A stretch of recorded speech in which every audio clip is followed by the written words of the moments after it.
Welcome back, Wanderers. Thank you for joining me, as today we celebrate our love of both horror and Star Wars. This, however, will not be a traditional creepypasta. This is a horror-themed fanfiction that has been 10 years in the making. If this does not seem like your type of video, you have my full permission and understanding to click away. But if you are interested, I do hope you enjoy. So, strap on your helmet, keep your blasters and lightsabers close, and let us investigate the Terror of Yavin 4. 1 ABY. Delta Squadron burst through the doors of the Yavin 4 temple. There had been a distress signal from some Stormtroopers investigating, and Delta Squadron was chosen to investigate. However, all they found inside was darkness and the unmistakable smell of death. Stay close and keep your guard about you. We have no idea what's in here. The commander instructed his men. They made their way through slowly, shining their flashlights about, hoping to catch a glimpse of anything. Though no man vocalized it, they all felt the same way, that they were not alone in these dark chambers, that something was in there with them, watching their every step. "Over here, Commander," Corporal Higgs called out. The commander rushed over, but what he found stopped him dead. Laying on the ground was the shell of a former trooper, decked in Auspidian armor. The trooper bore long claw marks dragging down his body, shredding the armor like it was mere paper. "What the hell could have done this?" the commander asked. Private Walsh called from across the room with his shaking voice. Sir? I'm more curious in what the hell did this?" They all shined their lights over to his location, and nearly dropped them at the sight of it. A massive hole had been punched through one of the temple's inner doors. There were no burn or scorch marks to be found. Whatever did this was not done with a laser or explosive, but with pure, blunt force. The men stared at that gaping hole. Not one of them wanted to go inside, but they knew they were bound by duty. "Safety's off, and be quick, men. We don't know what's in there, but I am not being caught off guard," the commander said, not even sure of himself at this moment. They slowly but steadily entered the room, shining their flashlights everywhere. However, it appeared to be completely empty. That was until they saw it. A plain trooper lying on the ground. However, he was far from alive. His armor and skin had been melted, as if with acid, leaving only a bare skeleton beneath. Fear and confusion pulsed through the men, but they saw a comlink in his hand and clicked it. The ghost voice of the dead man was almost deafening in this empty chamber. "I am Trooper TC-2289, also known as Dead End."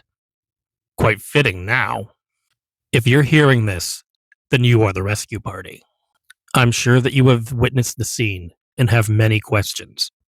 I will attempt to answer all of them with the time that I have left. Listen well, because the fate of several, including yourselves, rest within my words. All of this began for me just over a week ago. I was stationed in the most Arctic regions of Megito. It's about as far removed from any type of action or comfort as you can get. That was when my superior came to me and told me I was being reassigned. Truth be told, I was relieved. Any assignment was better than this. A couple of days later, I would discover how completely wrong I was. I was brought to an Imperial space station and brought to a small room where a couple of troopers were already waiting. One was a scout trooper, nicknamed Ace. The other was a mud trooper, the lowest of the low in the Imperial Navy. His name was Bryce, but we all just took to calling him Mudball. He didn't seem to mind, really. He felt it was a bonding thing. An officer came in to brief us. "Good evening, gentlemen. Thank you for coming so promptly. You're going to Yavin 4. Had we been wearing our helmets, we would have rolled our eyes." Ace decided to speak up. "Sir, Yavin 4 has been searched and searched again. All we ever find are empty crates and leftover tools. There's no point in going anymore. The officer stared him down. You will go where the Empire sends you. Nothing more, nothing less. Now quiet down, soldier.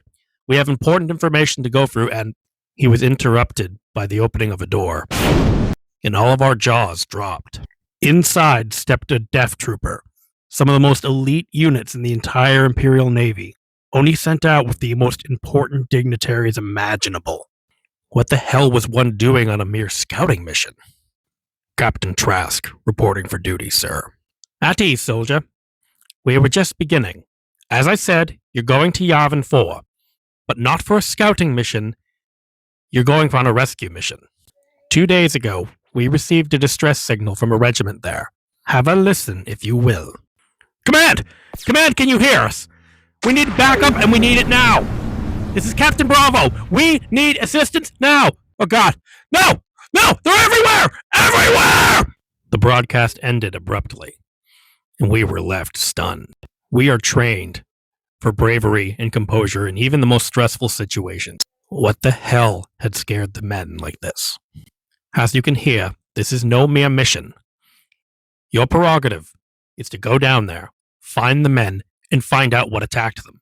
We believe rebel activity may have resumed there. When you find the source, make contact with us and we will extract you. Captain Trask will act as your commanding officer. You will do what he says. You all leave within the hour, gentlemen. I suggest you be ready. With that, the officer left the room and we didn't know what to do with ourselves. The shuttle ride there was quiet, and none of us really knew what to say to each other. I think we all just wanted to get this work done and get back to our posts. We arrived on the planet's surface to find everything relatively quiet. Yes, there were birds tweeting and crickets chirping, but beyond that, it was just a normal jungle. Heck, the place could have been considered beautiful if it wasn't the site of a terrorist organization. Before the destruction of the Death Star, the Rebel Alliance was nothing more than a nuisance that you occasionally had to deal with. Heck, some of us even partially sympathized with them. But no more. Not after what they pulled. Think there's actually any rebel activity down here? Ace asked nonchalantly. Well, something killed those men, Mudball exclaimed. You ever faced a rebel in combat, Mudball? No. This is my first offense, actually. First, last, it don't matter to the rebels. They're brutal, murdering pirates. I've heard stories of them tying down troopers and gutting them with their own knives. They delight in making you scream. Shut up, Trask shouted. It was the first time he had spoken since we had landed. If there are rebels here, and they do those things, do you want to broadcast your location to the entire jungle? No, sir. Then I suggest you keep a lid on it. All of you. We walked for the next half hour without saying a single word to each other. The silence was unnerving, and we craved for anything to break it, but we dare not risk to upset Trask. He seemed like someone who could be unhinged and could snap at any moment, and no doubt our superiors would just blame us for any incidents. We're approaching the target area, men. Guns up and be ready for anything. We walked into a small clearing, following the faint but steady beat of a distress beacon. But what we found, none of us would ever be ready for. We found the scouting team, but they were no longer alive. No, that's wrong. To say these men were killed would probably get you 20 lashes for false information. These men had been eviscerated. One trooper was a mere skeleton of himself, hung upside down from a tree branch. What flesh did remain had large bite marks in it. One trooper lay on the ground, cut in half with his bottom half completely missing. One trooper was simply gone. His armor lay on the ground in perfect formation, but there was nothing left of the man within. And these are just the ones I can talk about without losing my rations, which several of us did at the site. We've all heard stories of torture, sure, but this wasn't that. This was not done by anything human or Xenu that I have ever encountered. What the hell did this? Mudball exclaimed. Could be Trandoshans. They're natural hunters. The Trandoshans would have collected the heads as trophies. I've never seen anything like this. Mudball began examining the ground in which the combat took place. Something's wrong here. There's no boot prints that aren't Imperial. In fact, there's no other footprints of any kind. So what does that mean? It means whatever did this took either great efforts to conceal themselves, or they never touched the ground. Search the area. There have to be clues. We began canvassing the area, and finally I found a small data pad lying on the ground. I've got a data pad over here, Captain, but it's likely encrypted. I'll take a look at that. I've got experience with tech. Mudball began to look worried. All right, guys, there's nothing else out here. Shouldn't we call back into command and get us out of here? Our mission is to find whatever did this and eliminate it. Then we will call for extraction. It is getting dark, however. We should find somewhere nearby to make camp. Preferably somewhere upwind, I joked. Trask looked at me sternly, but to my surprise, he said, Agreed. We found a small clearing about a mile up and started a campfire. To try to get our minds off everything, we do what troopers often do and share war stories with one another. Ace was regaling us with a tale of being pinned down by X-Wing cover. That bastard had us pinned down real good. I decided I wasn't going to go out like this. So I mounted the trench, aimed my sniper rifle, and boom, took out the pilot. To add insult to injury, the X-Wing crashed right down on their reinforcements. Our whole regiment got rip-roaring drunk that night. Good times. What about you, Trask? I'm sure you've got stories to tell. I have countless, but you do not have the rank or position to be privy to them. You're just a spoil sport. And I know you got nothing, Mudball. You've never been in combat. Hey, I may not have been in combat, but I do have a story to tell. I met the Emperor once. We all couldn't contain our laughter at that. Stories like this were common among the Empire. Always the same type of thing. They met Thrawn or they met Lord Vader. The stories always ended with being given a private commendation by them. Very few, if any, dared to try to include the Emperor in anything. Nah, guys, I'm serious. It wasn't anything spectacular. I was doing some security detail on some backwards graveyard world called Korriban. Don't know what we were doing out there. The planet was dead as anything, but they said that we were there for some type of artifacts, history stuff. All I saw them bring out was some either type of crate or sarcophagus. I don't know what was in it, but every time I looked at it, I felt cold inside. None of us liked to guard it for very long. One day they announced to us that the Emperor was coming to see what we found. None of us could believe it. But then the shuttle landed, and 2 royal guards stepped out, and there was the Emperor. He wore a long black cloak that covered his face. I heard rumors it was burned in a battle with a Jedi. Poor man. As he walked by, we all gave a salute, but I had been too freshly in the mud and some of it splattered on his cloak. He then looked at me with one eye, and I promise you on everything I hold dear, that eye was a golden amber. There was something in that look, though. It was like he wasn't just looking at me, but through me. I felt a similar cold as when I looked at that sarcophagus, and I swear I thought I saw a grin form on his face. This wasn't a happy or joyful expression, but one of malice. I felt my heart pumping in my chest. I thought he was going to order me to be executed right there. But then he just moved on like nothing had happened. I never forgot that grin, though, and the look in those eyes. And I've had nightmares about it since. I know that seems silly, but there was something there. We all sat in silence as he finished his story. And finally, they all turned to me. What about you, Dead End?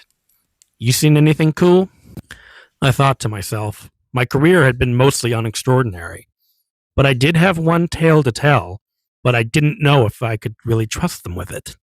But they all stared at me, so I decided to say, what the hell, and tell them. I was on the Death Star the day that it blew. There was stunned silence, even from Trask. How the hell are you alive, then? Well, obviously I wasn't on it when it blew. Basically, we knew the rebels were coming, and there were important dignitaries on the ship at the time. So, they needed guards to get them off, so I was selected. Of the hundreds of thousands on that ship, I was one of the few selected. I think about that all the time. I think about all those people that I knew gone. One big explosion, and I think, what if that had been me? And why was I the one chosen? Why do I get to be so lucky? Damn, man, that's harsh. But kudos to you for being alive today. Yeah, I can't imagine that scenario. Trask simply stared at me, and part of me wondered, did he believe me? Or did he know something more? I never got a chance to ask him because that was when everything went to hell. There was a large crack in the tree above us, and all of us grabbed our rifles and snapped into action. But what we saw froze us still. There, high in the trees, was a beast. No, that's not right. Beast doesn't do it justice. This was a monster. The thing was massive and serpent-like, with long legs with clawed-tipped foot. Its scales were jet black, and its face full of malice. It was similar to that of a crate dragon, but with long fins guiding its face. However, the most unsettling part was its eyes. A deep golden amber. But what was more, they were intelligent eyes. This was no mindless creature, but something worse. Something malicious. It stared down at us for a few moments, but then began to slowly slink out of the trees. As it moved, it began to shrink and morph, like it was taking on a new form. By the time it reached the ground, it was the size of a human. It began sniffing the air before finally locking eyes with Mudball. It slowly sauntered over to him, and as it did, it began to shift more. Long clawed fingers burst from its hand, and its ears lengthened and took on a bat-like appearance. Long fangs erupted from its mouth.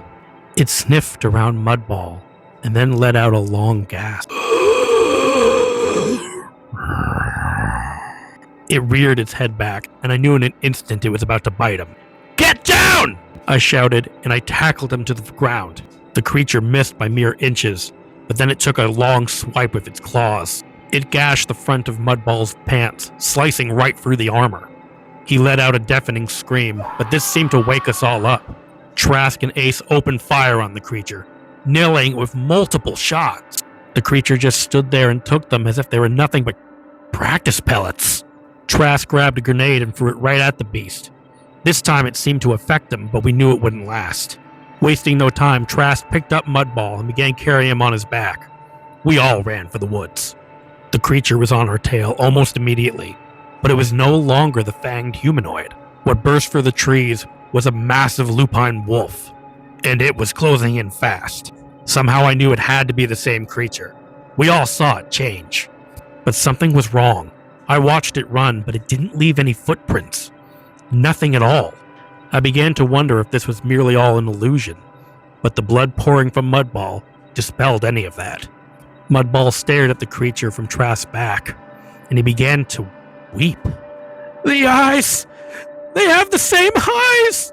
The creature was gaining on us rapidly, and I knew we wouldn't make it much longer. Finally, it was Ace that had an idea. "Y'all might want to close your eyes on this one." He grabbed a small flash grenade and tossed it behind himself. Even with my eyes squinted, I could still see an almost daylight-like explosion before us. The blast had its desired effect, and we could hear the beast screech behind us. We took the opportunity and ran for higher ground. When one of us saw a cave, we didn't waste time in talking. We all just dived in and hid. We didn't know if the beast caught our scent or was following our trail, but then we heard a loud roar in the distance, and we knew we had lost him for now. Trask set Mudball down. "He needs medical attention now, or he'll go into shock." Trask began taking care of Mudball, and Ace came up to me. "What the hell was that thing?" Mudball screamed from the ground as his wounds were being closed. "I don't know what it was before, but that thing that stared into my eyes, that was an Ngori." "What's an Ngori?" I asked. "Deadly creatures from the thunderlands of Ord Mantell. They come out at night and look for travelers. They drag them back to their lair and suck all their blood out. I used to sleep with the lamp on as a child because of them. But I wasn't sure that they were actually real." "I've seen crazy things in my time, but nothing like that. Now hold still, Mudball. This is going to hurt." We stayed quiet while Trask worked over Mudball's muffled screams. Ace went to work on the previous team's datapad, and I just stared out into the woods, praying that creature didn't find us. After what felt like hours, Trask came over and sat next to me. "He's stable for now, but he will need medical evac. Listen, Trask, I know you don't want to, but we need to call in for backup. We are way over our element here." "I hate to admit it, but you're right. I'll put in the call." Trask tried to send out a signal, but nothing seemed to be working. Damn it. There's too much interference in these hills. We need to find some clearer, higher ground. But I'm not going out there tonight. Not with that thing out there. Ace joined us at the entrance of the cave. Guys, we might have a bigger problem here. What's wrong? Well, I finally managed to get into that data pad, and didn't they say that this was a scouting mission we were here to save? Yeah, why? Because that's not what their orders say. According to this, they were here on a rescue mission. Just like us. That's not what Command told us. Well, that's all fine and dandy, but the orders are right here. Same thing. Rescue a scouting party. We were all stunned. Why would Command lie to us? I asked. Well, I do have a theory. What's your theory, soldier? My neighbors had a pet loft cat. All the time as a child, I would try to pet him, and every time, he would scratch me. My parents never bothered to stop me. They just said, sooner or later, when you get scratched enough, you're gonna stop trying. What are you getting at, Ace? I'm saying if we knew that we were trying to rescue the rescue team, would we have wanted to come? I will bet my very last cred that the rescue team that was sent here, they were given the same story that the previous team was. And the team before them, and the team before them. Why bother? What's so important here? We've searched the area. That's something I just don't know. But I don't like any of this. I don't like it either. But none of that's really important right now. We need to focus on getting out of here. We need to get some rest. No fires, no glow sticks. We don't want to draw that thing's attention. Dead End, can you take the first watch? Yes, sir, no problem. Don't fall asleep. Your men are counting on you. Fairly simple orders, and yet those final words did fill me with terror. I don't like the idea of people relying on me anymore. I stood watch for many hours. I thought the fear would keep me awake, but the silence and the sound of their snoring must have driven me into a sleep. For the jungle changed into a dingy gray hallway that I was all too familiar with. The lights in the hall were dull and flickered occasionally, as if power was being sent somewhere else. No, no, I chanted, trying to will everything away. I knew what had happened, so I closed my eyes and told myself, this is nothing but a dream. It's nothing but a dream. Wake up now. That was when the screaming started. Screams of absolute pain and terror. Just wake up. Just wake up! I forced open my eyes, and the jungle was back. But the screaming continued, because it was real. I flipped around a mud ball as he lay there screaming. Atop of him was the Ngori, and we could all hear the sickening sound as he drank his blood. The others awoke instantly, and Trask fired a shot into the creature. It did as little good as it did the first time. But he looked up, dropping Medball's now dead weight to the floor. He then looked around, staring at each of us, his eyes going from left to right. When those eyes fell upon me, I don't know how to describe this, but it felt like there was a hand inside my head, caressing my brain. The sensation made me feel cold and exposed. When his eyes left mine, so did the feeling. His eyes fell upon Ace, and he just stood there staring at him for what felt like minutes. Finally, a sinister toothy grin appeared on the creature's face. Once more, he started to shift, this time growing exponentially. His hand erupted into long claws, his face into his snout. Large spikes erupted from his back, and large horns burst from his forehead. I could feel Ace trembling beside me as he yelled, "Rancor!" He grabbed his sniper rifle and started shooting the beast several times, getting one dead center of the head. The beast didn't even flinch. Ace just stood there shaking, and then he bolted out of the cave at max speed. We didn't waste any time. We turned tail and followed him. The beast was on our tail immediately. We could feel each stomp of its feet shaking the ground beneath us. Ace ran ahead of us, sobbing like a child. Then he tripped over a root, and we thought he was a goner. "Don't leave me behind! Don't leave me behind, please!" We got him to his feet and managed to keep running. We were approaching a clearing and thought we were going to make it. But then the Rancor's claw came out of nowhere and sliced at Ace. For a moment, he just stood there, and we wondered if the thing actually even got him. Then the blood started to pour from his chest and waist. He stared at us blankly. He didn't even scream, he just said, "It didn't land on the rebels." Those were his last words, as his body fell limply to the ground in 3 pieces. The beast stood over him, and we didn't wait to see what happened as we knew he was going to enjoy his meal. We ran into the woods. We ran as if death itself was chasing us, for it truly was. Finally, we could run no more, and we stopped in a clearing and just panted, trying to catch our breath in vain. There was a moment where I thought Trask was going to throw up, but then he turned to me, and in a moment that I should have seen coming, he pulled back and struck me in the chin. "You had one job. One. Now, Mudball, Ace, those deaths are on your hands. Can you live with that? Can you live with their blood on your hands?" I grew defiant and went toe-to-toe with him. "You have no idea what I live with on a day-to-day basis, so spare me the crap. Besides, if that thing had found us, I really doubt saying, 'It's here,' would have saved our lives." Trask looked like he was about to strike again, but then he stopped and nodded. He couldn't think of a counter-argument to that. "What the hell is this thing?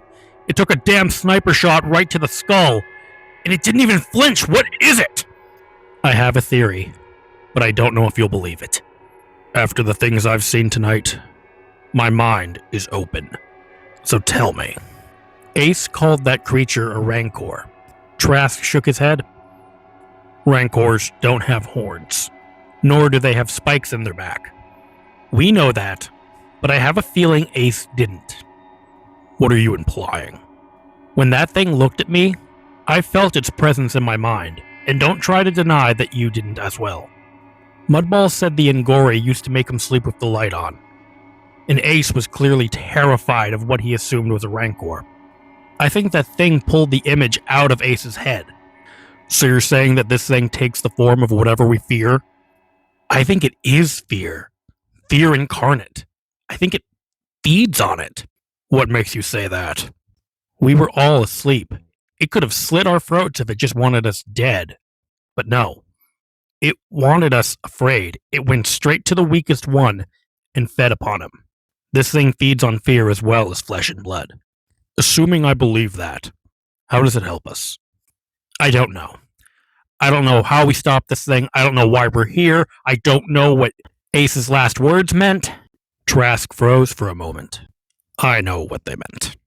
There were stories floating around recently of a sniper who took down an X-Wing with a single shot. However, it didn't land on rebels. It landed on the Imperial barracks, killing dozens in the process. When Ace told his story, I knew it was him and that he was lying. I was just shocked to see him alive. I've seen men executed for far less." At his words, something just clicked in my brain. A dark realization came over me, and a new wave of fear filled my body. What if he was? Was what? What if he was put to execution? But simply shooting him wouldn't be enough. They wanted to make him suffer for that. The Empire has ways of torturing soldiers. A horrible laugh echoed in my brain. I know that. But what if you really wanted to humiliate a soldier to the utmost level?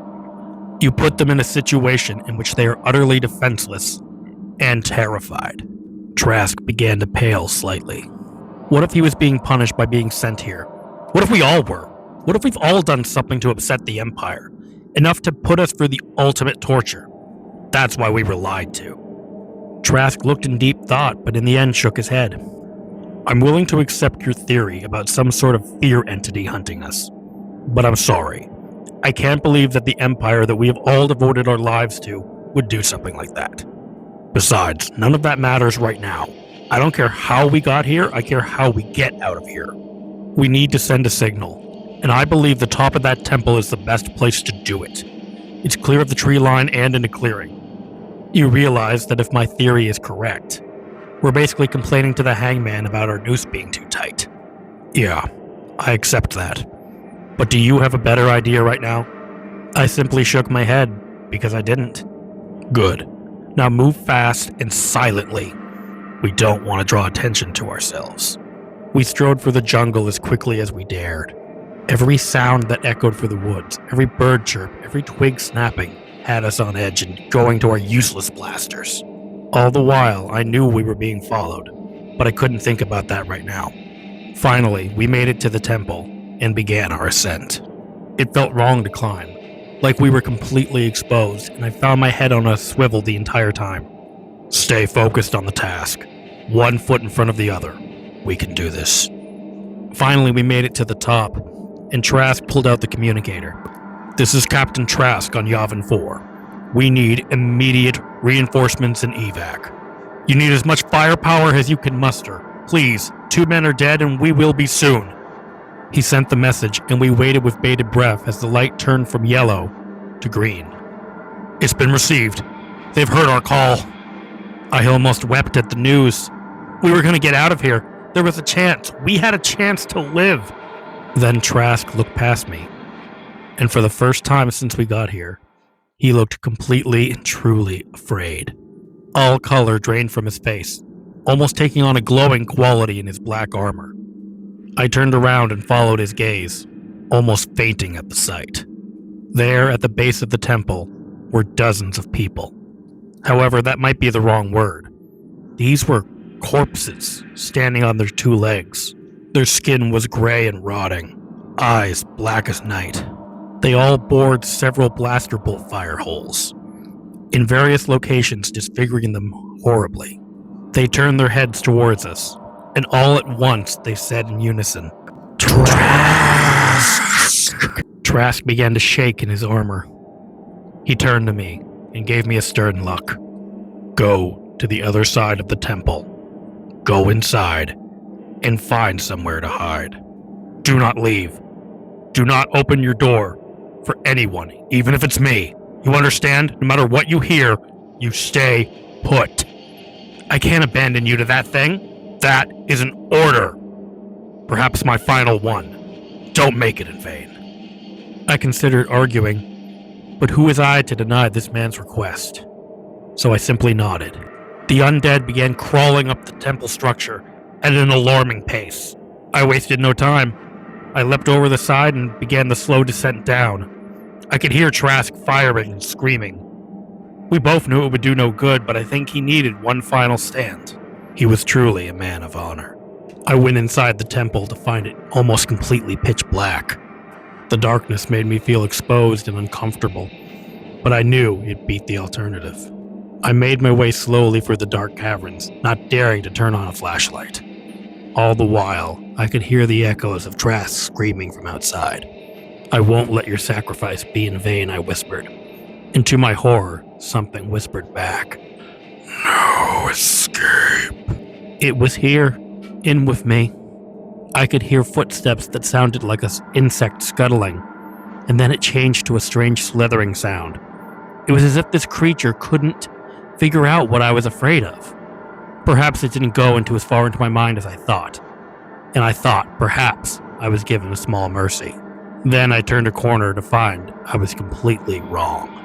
I turned a corner to find myself in that all too familiar dingy hallway. I hoped I had only fallen asleep, but the stitch in my side told me that was not the case. I couldn't will this one away. I had no choice but to move forward. As I continued down the hall, I noticed something horrible on the floor. It was littered with dead bodies of Imperials, Stormtroopers, dignitaries, the works. They were all horribly burnt, only the skeletons and bits of their uniforms remaining. It's not real, I told myself. It couldn't be real. I began walking forward, and every step I felt the crunch of bone. I could hear the snapping. Every step threatened to take my sanity from me.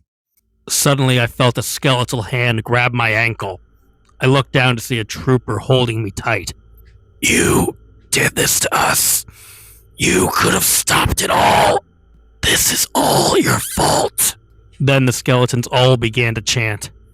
All your fault. All your fault. All your fault. I closed my eyes and forced my hands over my ears and said, Stop it! Stop it!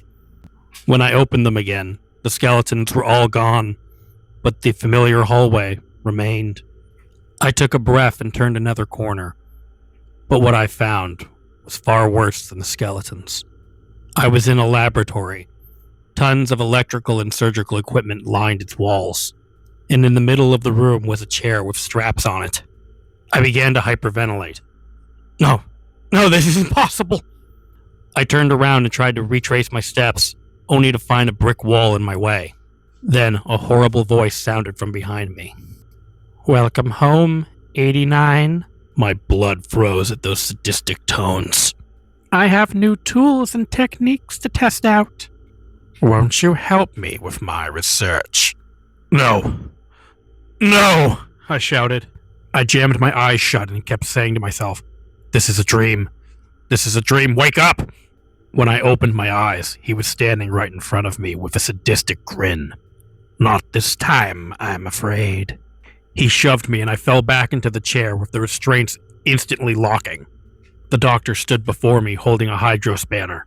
Let us begin? No! Suddenly I looked up to see a small metal ball hurling towards us. I knew what it was and instantly jammed my eyes shut. I could still see the bang with my eyes closed and heard the roar of the creature as it screeched. I risked squinting my eyes and saw a pillar of smoke with gold amber eyes slinking down the hallway away from the light. When I fully opened my eyes, the lab was gone and Trask was standing there. He was profusely bleeding and covered in scratch marks, but otherwise he was alive. I was so relieved to see him, but it seems the feeling wasn't mutual. He grabbed me and slammed me into the wall. What did you do? What are you talking about? You said that we were here being punished for crimes against the Empire. I was sent in to hunt a group of rebels that we knew were taking refuge in a village. We gathered everyone together, but in spite of our threats, they wouldn't give up the information. So I thought I'd loosen their tongues. I began firing, and once I started, I couldn't stop. I kept shooting, and bodies kept falling. It took 3 of my own men to stun me before I finally fell. That is why I'm here. The question is, why are you? I took a deep sigh, because there was no point in holding this back anymore. Someone deserved to know the truth. I told you I was on the Death Star the day it blew. That much is true. But I didn't leave escorting some random dignitaries. Shortly before their aerial attack, a group of rebels broke into our detention center and performed a prison break on a rebel spy. I was part of the detachment sent down there. However, they had blasted the vents, so all we saw was steam and laser bolts coming at us. I saw comrade after comrade fall, and my anger grew. But then something happened. There was a small gap in the steam in front of me, and I saw one of the rebels in the hallway.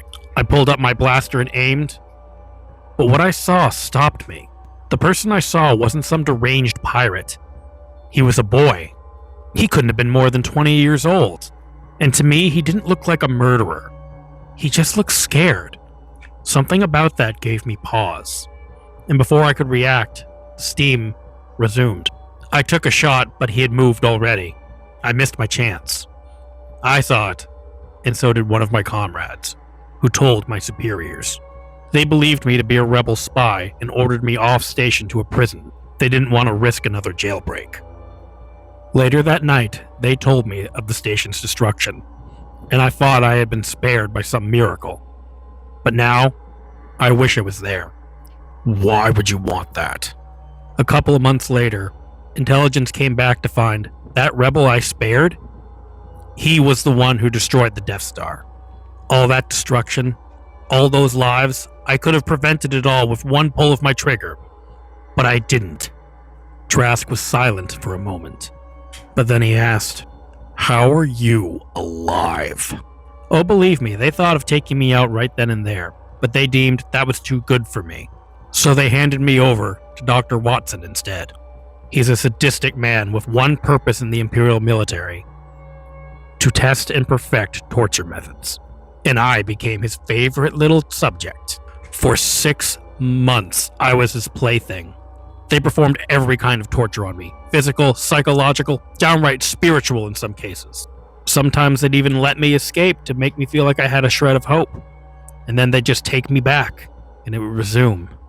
It wasn't until I became numb to everything, the pain, the torture, everything, that they finally let me go.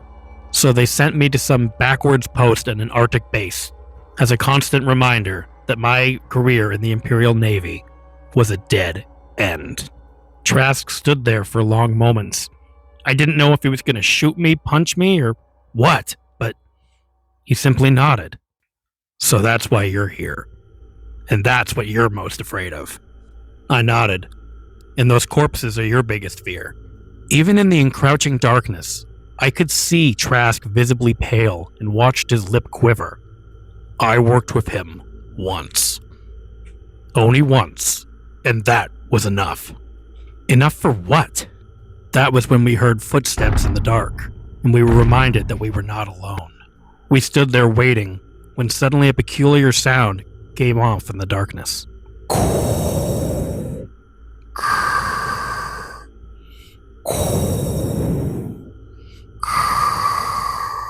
Suddenly, a crimson braid erupted into life, illuminating the figure.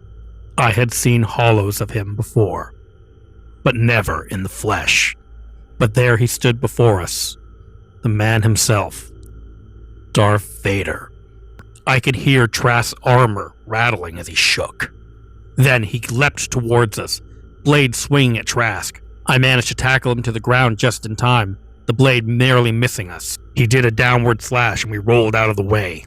We ran down the hall trying to avoid it, narrowly missing a blade that came swinging at us. Trask tripped in the dirt, and I had to pull him away right before the blade sliced him in two. Vader turned up towards me, and he started to shift again.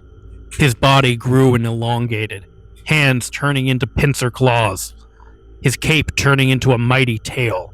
8 spiny legs burst from his sides. He had become a colossal black scorpion with gold amber eyes. We didn't even have time to scream before the tail came scratching down towards us. I felt it scrape across my armor, but it didn't end up piercing me. The creature turned towards a frozen Trask and began inching towards him. I had no more room left for fear, so I grabbed the butt of my rifle and jabbed it into the creature's face.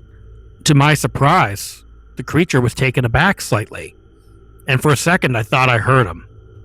Then he turned those eyes towards me, and I realized I was wrong. I just pissed it off. My effort wasn't in vain, for Trask snapped back into himself and yelled, "Run!" And so we did. We ran as fast as we possibly could. All the while, we could hear the scuttling of many legs behind us, getting closer. We saw a temple door ahead, and we thought, that's our only hope. If we can get that door closed, maybe we could wait him out. I ran inside, but the creature was right on our tail. Trask stood in the doorway. He looked at me and said, "Survive." He then shut the thick door and blasted the controls. I could hear a piercing scream on the other side. And that was the last voice I think I'll ever hear. I can hear the creature on the other side pounding on the door. He will be here soon, and he will devour me. The last thing I'll look upon are those gold amber eyes that match the man who sent us here. So that is my story. Does it sound similar to your own?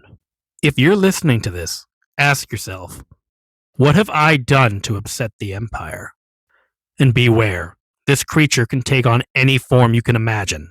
A giant Shenraf, a roaring crate dragon, even a dead trooper. Thank you guys so much for listening. This is easily one of my favorite videos that I've ever done, and I had so much fun making it. In the comments below, just tell me anything about you in Star Wars. Favorite character, favorite movie, some memories you have of it. I am all ears. Please let me know, because I love this franchise so much. And as always, I'll see you guys next time.